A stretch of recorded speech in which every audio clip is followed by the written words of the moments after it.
Do you think your space isn't pretty enough for your videos? You don't need a studio to shine. Let me show you how I can take your videos from this to this. So one of the first things you want to do is ensure that you have good lighting.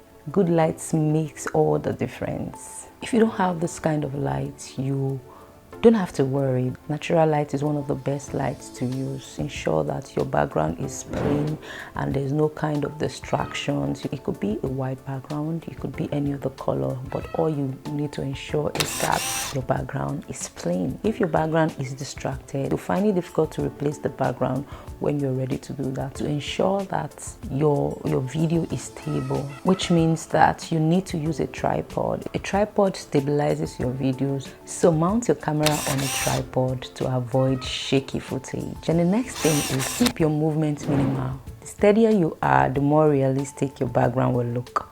You don't want to move too much. If you move too much, you can see what is happening. You can see some blurriness in my hands. Don't move your hands too much out of frame.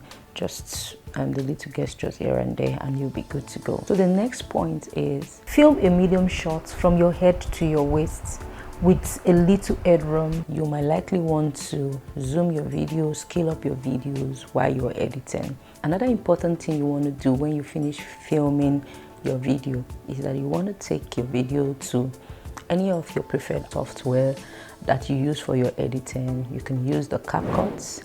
We have Adobe Premiere Pro, DaVinci Resolve. Do all the basic cleanup, cut out mistakes, adjust your sound, and remove any noise, because once you import your background, it will be very difficult to begin to adjust all of these things. The next thing you want to do is grab a screenshot of your best frame, because this is going to use to design your background. Now you've shot your videos, you've done all the basic editing. The next thing you want to do is add on to Adobe Firefly. Like I said, you can do any of this thing in any of your software of choice. This can be done in CapCut. CapCut has the ability of removing background and replacing it. Head over to Adobe Firefly and upload your screenshots. Then use the generative fill brush to select the areas that you want to work on. Ensure that you leave a little space around yourself so it blends naturally with the background. Add a prompt and click generate. Then it's going to generate the background for you.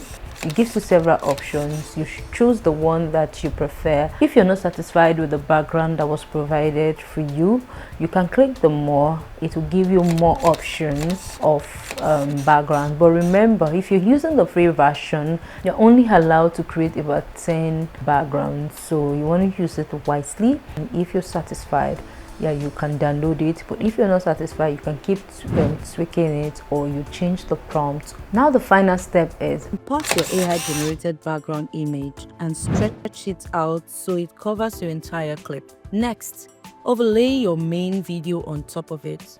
You'd notice the background doesn't align just yet. No worries, that's where the masking tool comes in. Click on your video, select the mask tool, and choose the rectangle option. Adjust it carefully until it fits your video perfectly. Then scroll down to the feather settings. I'm using a 7 today. It softens the edges and blends your AI background naturally with your video. If you're using a free version or a tool that leaves a watermark, you can simply scale up your video slightly to crop it out. Now our video looks perfect. And that's it. boring background transformed into something stylish and professional.